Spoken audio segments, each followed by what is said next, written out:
जल प्रलय हुआ, वो जल प्रलय नूहा को जला नहीं पाया, डुबा नहीं सका। लेकिन वो जल जो बूंदा बूंदा जमा होता है, वो जल जो है नूहा को डुबा दिया, और इतना डूब गया कि कहना नहीं। उत्पत्ति का पुस्तक 6 अध्याय उसका 8 को पढ़िए।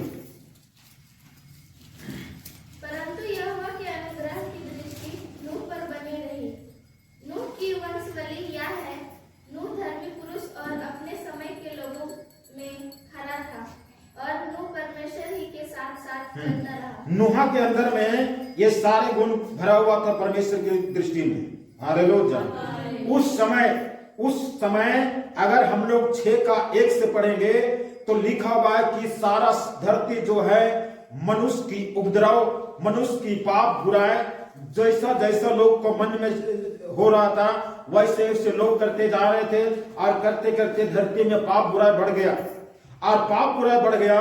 परमेश्वर जो है, परमेश्वर का देखने में दृष्टि में जो है बर्दाश्त से बाहर हो गया, और परमेश्वर ने ठान लिया कि मैं इस धरती को जल प्रलय के द्वारा पूरा पृथ्वी को नष्ट कर दूंगा।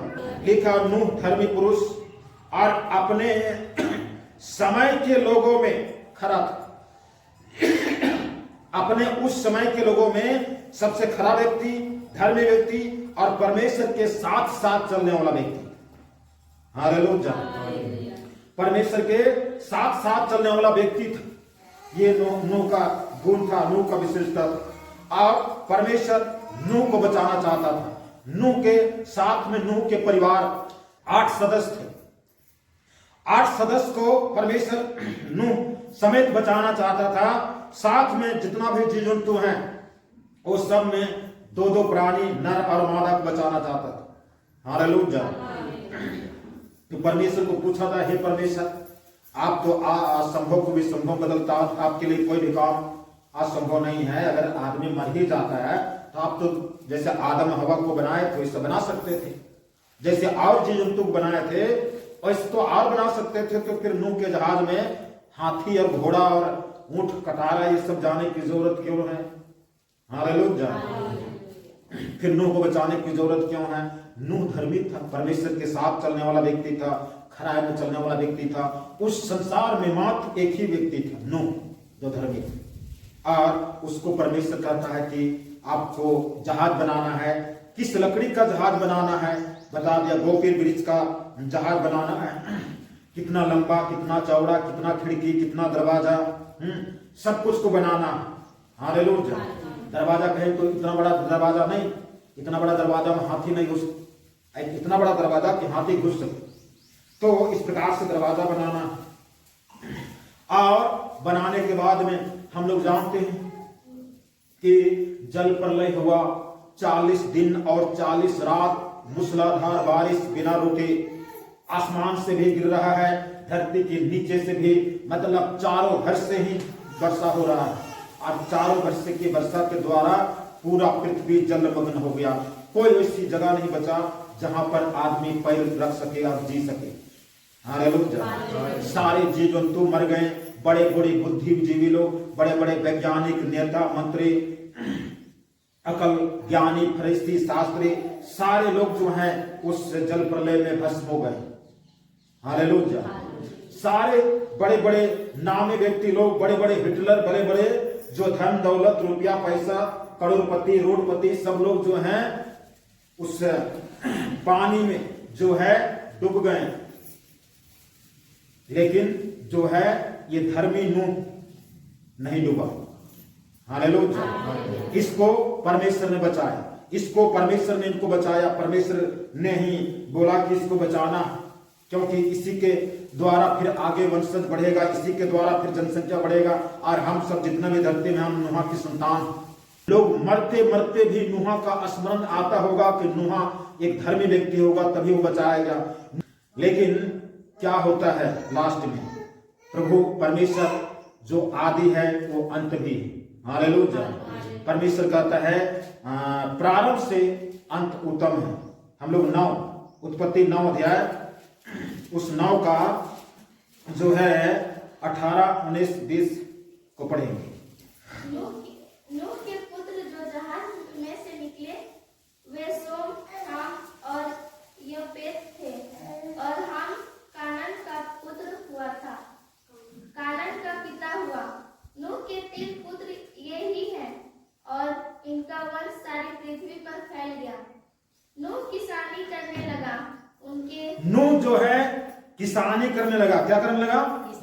किसान करने लगा। जब जहाज से उतरा, जहाज से उतरा और जल प्रलय के द्वारा जितना भी आदमी, कीड़े मकोड़े, जानवर सब मरे ना, इस पृथ्वी पर पड़ा हुआ रहा और पृथ्वी में खाद पानी दे दिए। और तब जो है जब पृथ्वी पर जल खत्म हो गया, नूहा की जहाज कहां पर आके टिका? कौन पहाड़ पर? अरारत पहाड़ पर आके टिक गया, मतलब रुक गया। अब जो है नूहा वहां से उतरता है। उतरने के बाद में वो धरती में आता है। धरती में आने के बाद में किसानी करने लगा। किसान मतलब खेती बाड़ी करने लगा। आगे उसने दाख की बारी लगाई। हाँ, किसान करने के बाद करने के मतलब लिए दाख की बारी लगाई। और दाख मधु पीकर मतवाला हुआ। उसके बाद में दाख मधु पी करके क्या हो गया? मतवाला हो गया। बाइबल वचन में कई जगह पर दाख मधु लिखा हुआ। दाख मधु कौन सा दाख मधु है? दारू वाला दाख मधु या दाख रस वाला दाख मधु है? हमें तब समझ में आएगा जब दाख मधु पीने के बाद में लोगों का क्या रिएक्शन होता है, क्या प्रतिक्रिया होता है। ये सब कुछ कैरेक्टर लिखा हुआ है दाख मधु पीने के बाद। हालेलुया। और अपने तंबू के भीतर नंगा हो गया। बस उतनी पड़ी। तो इस प्रकार से नूहा किसानी करने लगा, और किसान करने के बाद में दाख लता की किसान किया, मतलब खेती लगाए। और दाख लता खेती किया।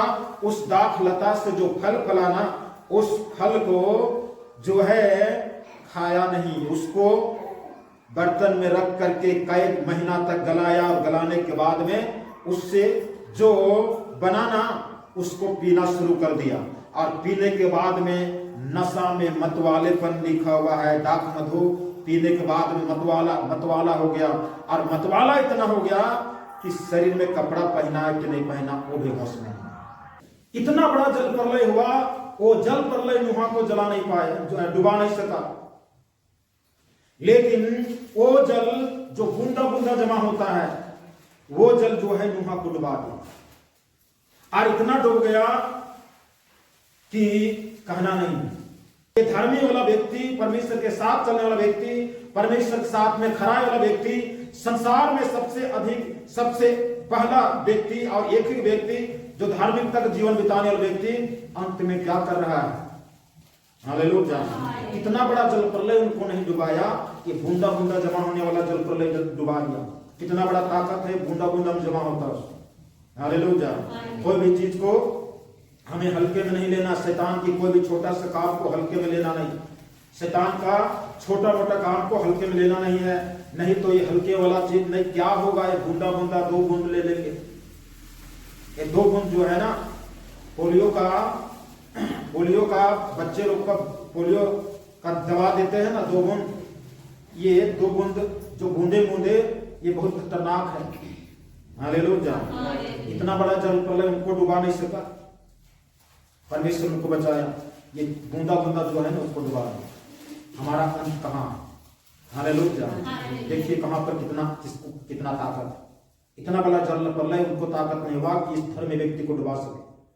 हम परमेश्वर के साथ धार्मिकता का जीवन बिताएंगे, संसार का जितना भी बड़ा से बड़ा आंधी या तूफान या जल प्रलय आने दीजिए, वो डुबाएगा। हालेलुया। संसार में जितना विरोध हुए, जितना सता हो, जितना अन्याय शोषण हो, वो डुबा नहीं सकेगा। जब हम धार्मिकता का जीवन परमेश्वर के साथ चलते हैं, खराई में चलते हैं, तब वो डुबा नहीं सकता।